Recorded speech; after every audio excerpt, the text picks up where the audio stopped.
2020년 6월 4일 오전 10시경 효고현 다카라즈카시의 주택가에 위치한 한 가정집에서 귀에 화살이 박힌 40대 여성이 밖으로 나와 화살에 맞았다며 이웃에게 도움을 요청했습니다. 이웃 주민의 신고를 받고 출동한 경찰과 구급대원들은요, 집 안에서 머리에 화살이 박힌 세 구의 시신을 발견하게 됐는데요. 시신은 각각 여성 2명과 남성으로 이들 중에 남성은 의식이 있는 상태긴 했는데 얼마 못 가 사망하고 말았어요. 피해자들에게 박힌 화살은요, 모두 석궁용으로 쓰이는 전용 화살로 밝혀졌고요. 현장에서 범행에 사용된 것으로 추정되는 석궁도 함께 발견이 됐습니다. 직후에 이 경찰은요, 유력한 용의자로 당시 23살이었던 노즈 히데아키를 살인 및 살인 미수 혐의로 체포를 했는데요.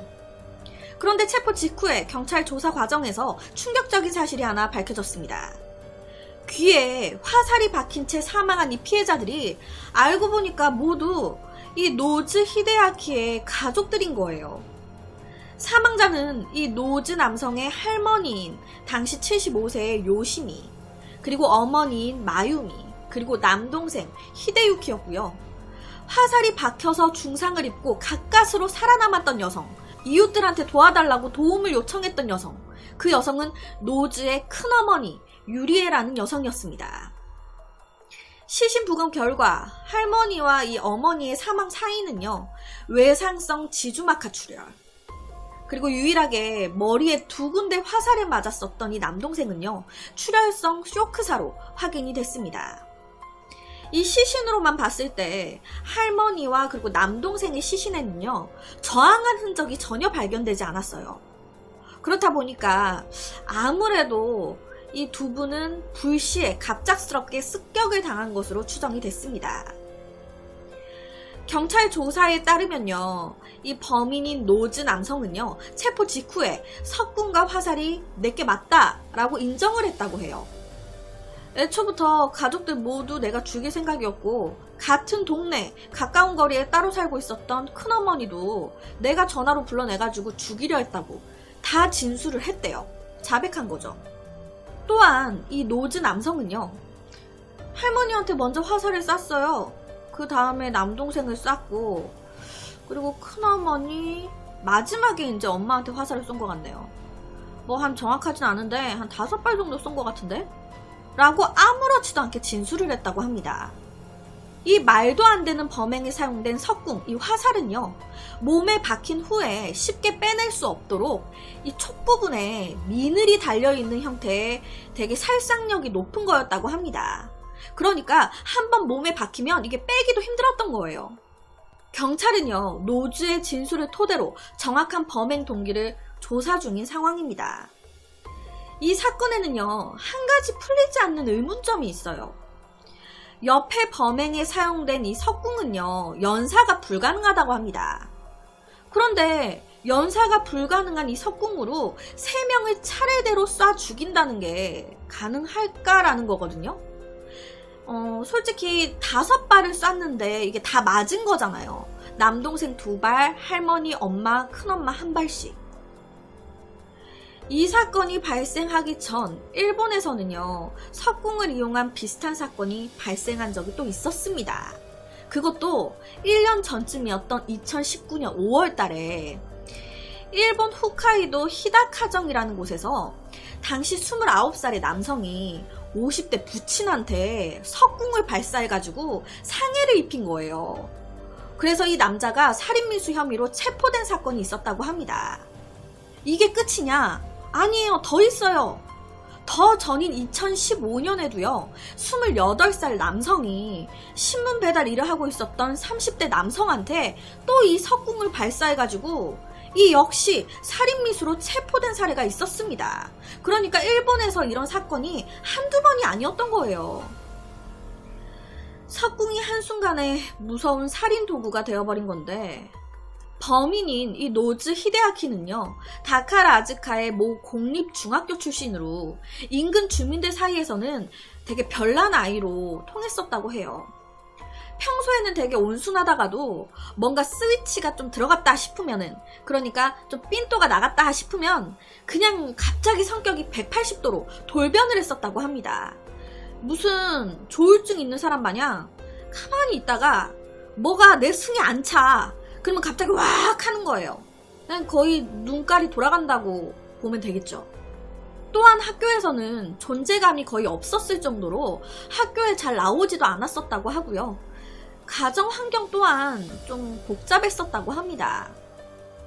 사망한 남동생 이 히데유키의 지인들은요, 요 몇 년 동안 형인 노즈가 어머니 그리고 남동생과의 관계가 악화된 상황이었다라고도 증언을 했고요. 범인인 노즈 자신 또한 경찰 조사에서 내가 가족들을 너무 죽이고 싶었어요. 너무 싫어. 그것들은 가족들도 아니야. 라고 하면서 이 가족들에 대해서 원한 섞인 말을 굉장히 많이 했다고 합니다. 지 딴에, 자기 딴에 가족이 싫었으니까 이런 말도 안 되는 짓을 했겠지. 사이가 엄청 좋았는데 이런 짓을 했을까요? 뭔가 지 삔또에 안 맞으니까 이런 짓을 했겠지. 이런 말도 안 되는 어처구니 없는 사건을. 고등학교 졸업 후에 노즈와 연락을 주고받았던 동급생의 말에 따르면 이 노즈는요, 고등학교 시절부터 거의 매일 주유소에서 아르바이트를 했을 정도로 경제적으로도 좀 힘든 상황인 듯 보였다고 해요.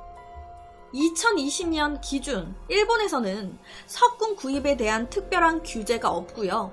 지자체나 점포에 따라 구입 가능 기준에는 다소 차이는 조금 있긴 하지만 특별한 자격이나 허가 요건은 필요 없이 그냥 인터넷으로 2만엔 정도면 누구나 쉽게 석궁을 구입할 수가 있다고 합니다. 일본 국내에서 거의 판매가 되고 있는 거의 대부분의 석궁들은요, 레저용으로 판매가 되고 있다고는 하는데, 그래도 판매되는 석궁 중에 살상 능력이 높은 제품도 어떠한 제재 없이 판매되고 있는 거는 엄연한 사실이라고 해요. 그냥 제재 없이 판매되고 있다. 이 사건의 영향으로 석궁에 대한 규제가 더 강화돼야 된다, 더 필요하다라는 목소리가 높아지기 시작했습니다. 이런 말도 안 되는 사건이 한두 번 일어난 것도 아닌데 이거 대체 필요하다. 앞으로 또 이런 일이 일어날 수 있다. 석궁 구매에 대해서 제재 들어가야 된다. 그러다 보니까 결국 2020년 6월 5일 현 자체적으로 석궁을 유해 왕구류로 긴급 지정을 했고요.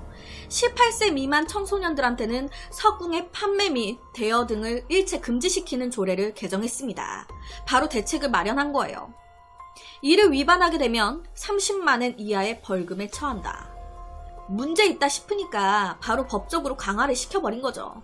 우리나라는 스토커 규제도 그렇고 여러 가지 친모 권한에 대한 그 재산 분할 문제도 그렇고 몇십 년이 돼도 법 제재는 무슨 그대로인 경우가 거의 태반인데, 일본 같은 경우는 몇 차례 같은 상황이 반복이 되니까 바로 지역적으로든 전체적으로든 강화를 좀 시켜버린 거죠.